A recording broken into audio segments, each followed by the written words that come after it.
Hello friends, welcome all of you to my YouTube channel. Here I am with a new content. Uh, Being a research scholar, I would like to discuss different direction of research and why we are doing research and exactly in research what we are doing. So, as you know, because in research, in which field, whatever may be the field we are working, like you may work in a material science or in nuclear field or in astro, in a quantum computation, theoretical or experimental. So, in every sector, in theoretical as well as in experimental sector, we need this characterization techniques. Okay, so especially for those who are working on the material science or nanotechnology or solid state devices.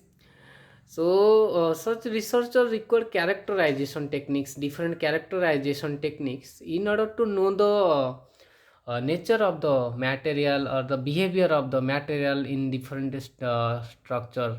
Like if you are moving from you are moving from ball state to the nano state, nanostructure. So the all the properties of the material changes. So how we can confirm that changes? That means how our material are behaving in the different nanostructure. Okay, so that's why we are need the material characterization. So hi all of you, it's Umakant Patra. So welcome all of you to my new content, new lecture series. This is a lecture series of one. So let's begin the session. Okay. So basically, why we need material characterization? As I told, in order to know the properties of the material, okay, at different stages. That means if you are working in nano technology or you are working in the ball state material devices or any sector of the physics, okay, you need to know the properties of that material. Okay, the prepared sample, the behavior or the properties of your prepared sample. So you require the characterization technique. Okay, so in order to know the structure, okay, and a morphology and different electrical properties and different optical properties as well as the magnetic property also. So in order to know these properties like optical properties, electrical properties, magnetic properties, structure, morphology, band gap, band structure, and the different observance, so you need the characterization technique. Okay, so these are the basic requirement for which we are interested to do the material characterization. Okay, it's the one of the most important thing in a research. Okay, so let's move to the different characterization techniques that we are basically use in our research purpose. Okay, so basically this is the XRD measurement. XRD is one of the most important characterization technique. Okay, you cannot neglect this measurement. Okay, so being the researcher of material science, one should know the XRD measurement. So in XRD measurement, you may consider two method. Okay, there are two methods for XRD measurement. You may use the rotating cylinder method. Okay, first, and you may use the powder method. The rotating cylinder method is specially for the single crystalline solid. Okay, this is for the single crystalline solid. You may measure the XRD for the single crystalline solid by using this rotating cylinder method. Okay, and this powder is method is only for the amorphous solid. Okay, this is for amorphous solid. Okay, okay, for amorphous non-crystalline solid. Okay, so by using these two method we can draw the XRD pattern of the measurement.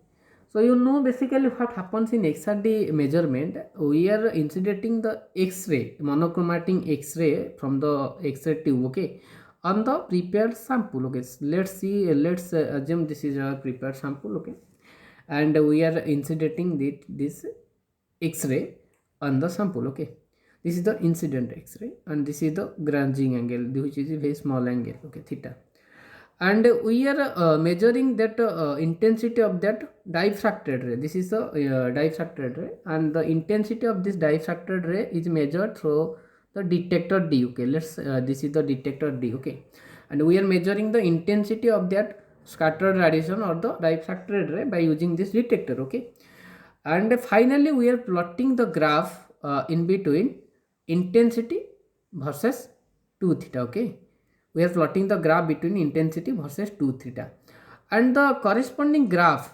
that we are getting from the XRD is giving us the information about the crystal structure. Okay, it gives the information about the crystal structure, and secondly it also indicate the phases of the material. Okay, also we are getting the information about the grain size, grain boundary, and crystallitic size also.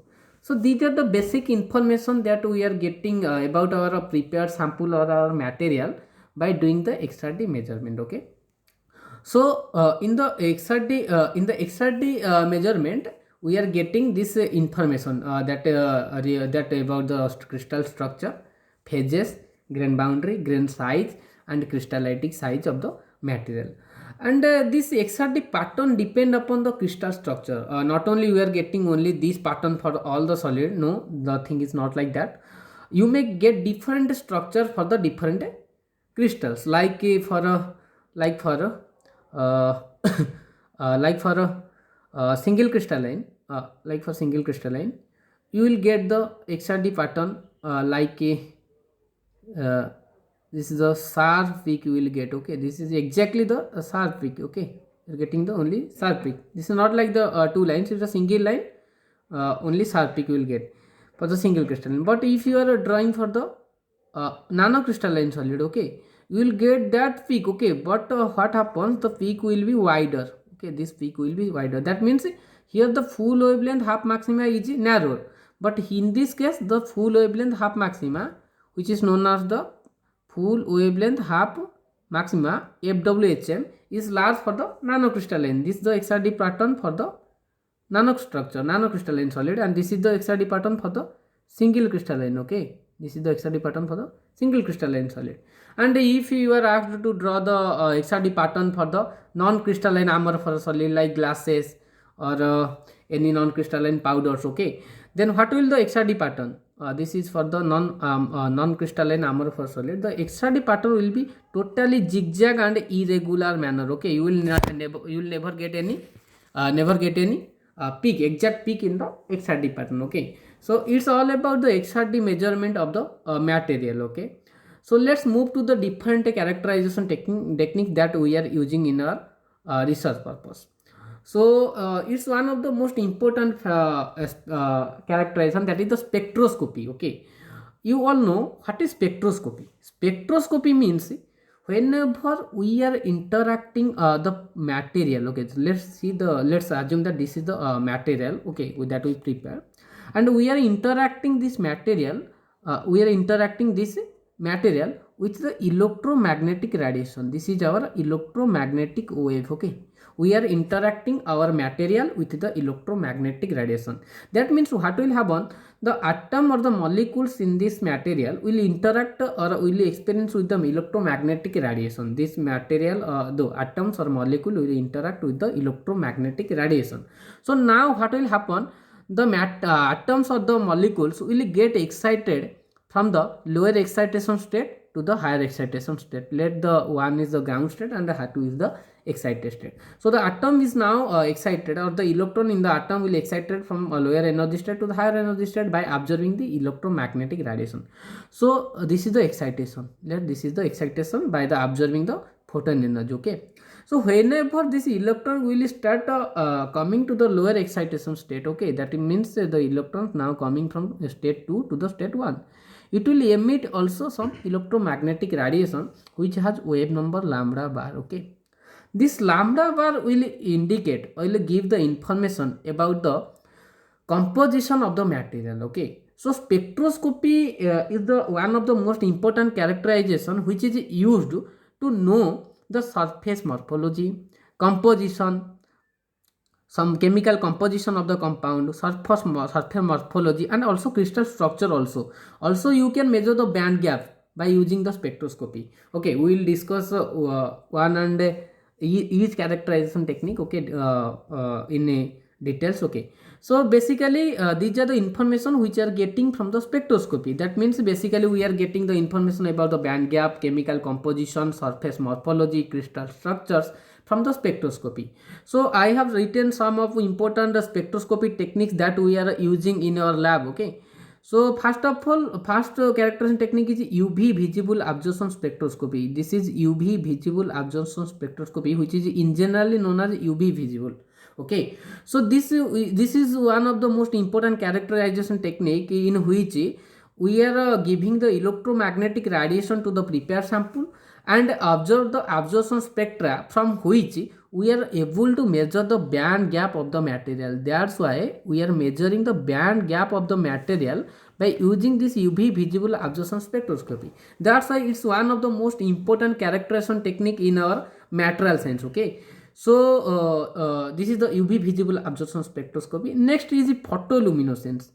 Photoluminescence is one of the most important characterization technique in which we got the emission spectra of this prepared material. Okay, we are what we are exactly doing in photoluminescence, we are giving the excitation wavelength to the material and observing the emission spectra of that material. Okay, so it's one of the most important characterization technique. Okay, so first is UV visible absorption spectroscopy and second is the photoluminescence. Okay, so third is IR spectroscopy, or you can say Fourier transform infrared spectroscopy, which is in general known as FTIR. Okay, it's the higher version of IR spectroscopy.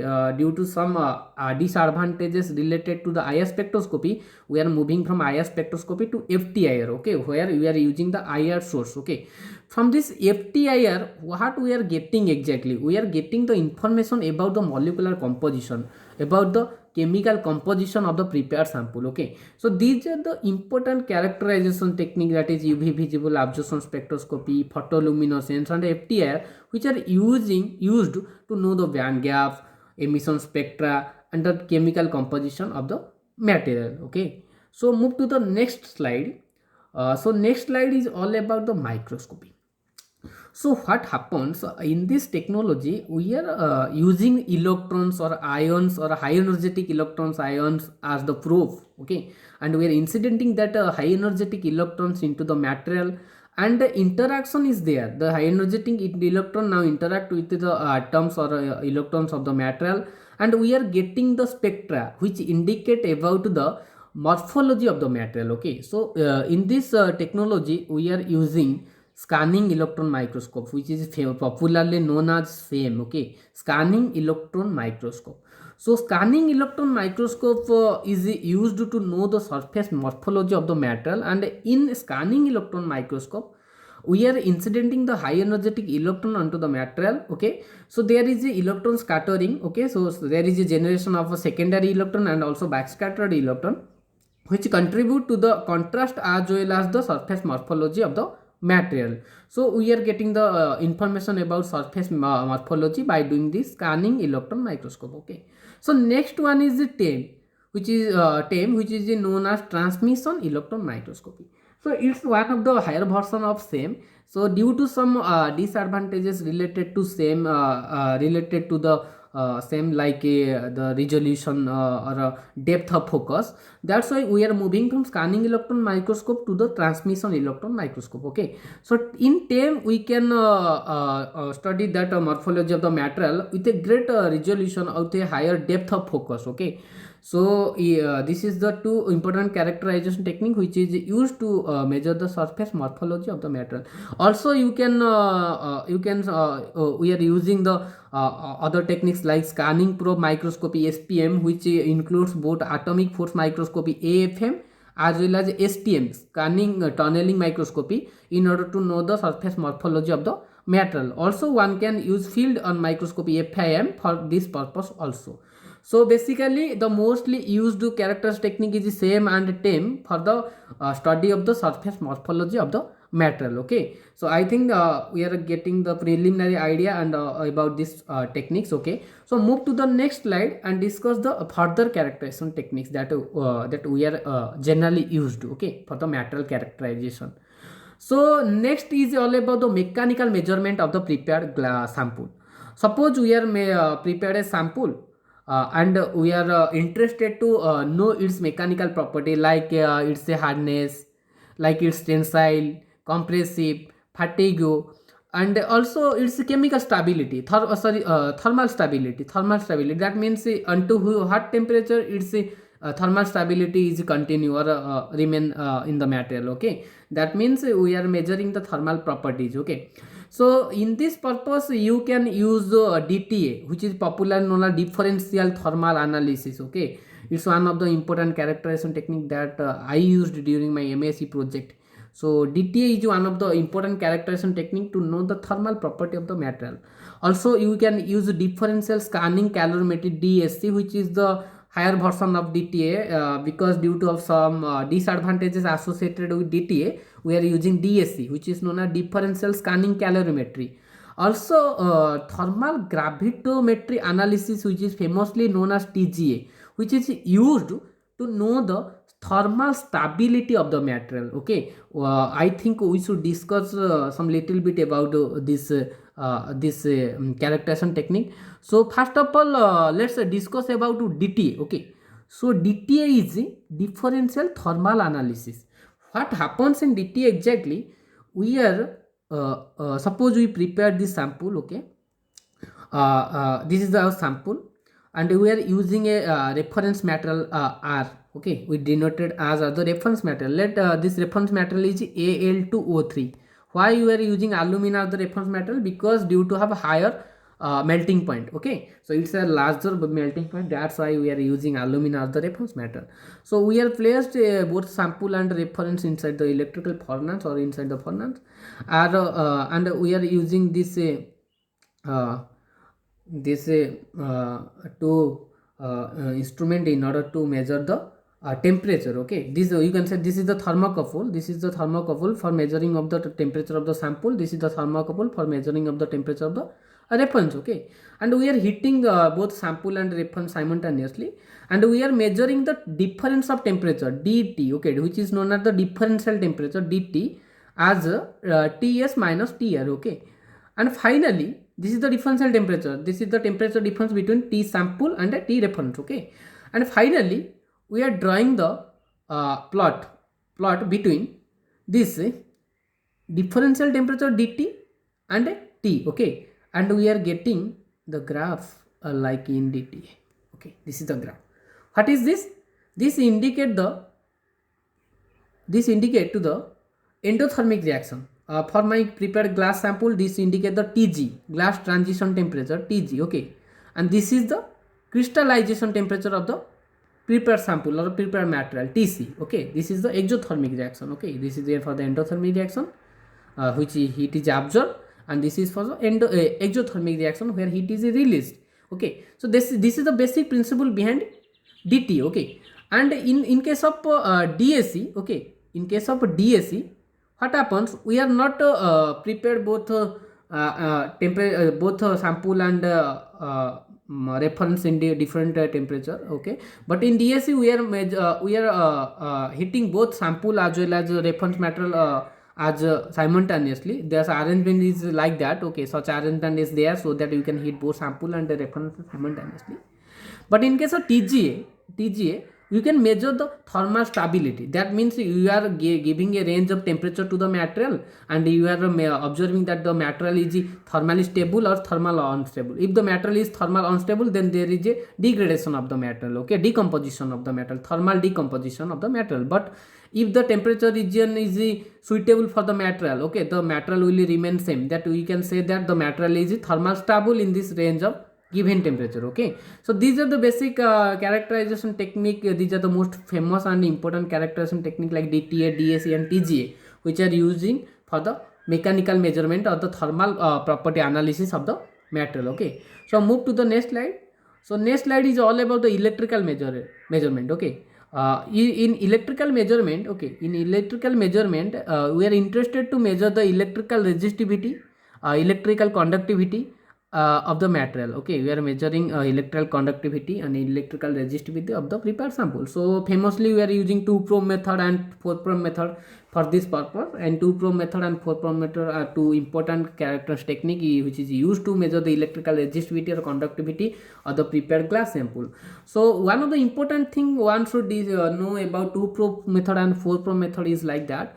In two probe method we are using two probes. Okay, we are using the two probes. Suppose this is our sample and we are using two probes. Okay, this is our first probe and this is our second probe. The point is very sharp, the contact point is very sharp. Okay, I am find difficult to draw it, but the contact of this probe with the sample is very fine contact. Okay, so it's fine in order to lower down the contact resistance. Okay, so and we are giving the voltage difference between two probe. This is voltage difference, and we are measuring the current by using the ammeter between two probe. Okay, the problem associated with the two probe method is like that we are measuring we are interested to measure the resistivity of the sample, okay, of the semiconductor sample or metal sample. Okay, but what happens in two probe method, the contact resistance come into picture. We are interested to measure the resistance of the sample, but what happens with this sample resistance, we also get the contact resistance also get added. That's why our measurement become wrong. Okay, we are not getting the exact measure resistivity of the prepared sample. Okay, so in order to decrease or reduce this contact resistance, we are moving from two probe method to the four probe method. And also one of the disadvantages of two probe method is the internal resistance of the voltmeter. Okay, so internal resistance also get added to the measured resistance, and also we cannot measure the small resistance of the sample, because these two contact resistance and internal resistance added to the measured resistance. That's why we are not getting the exact resistance of the material. Okay, we can measure the higher resistance of the material or resistance of higher resistance associated with the material by using two probe method, but we can measure the small resistivity or small resistance of the metal by using two probe method. Okay, that's why we are moving from two probe method to the four probe method. And what's happened in the four probe method, simply this is the sample and we are using the four probes. This is the four probes. Okay, and we are giving current between two probes and we are measuring the voltage. So we are giving the voltage difference between the outer probe and measuring the current between two inner probe.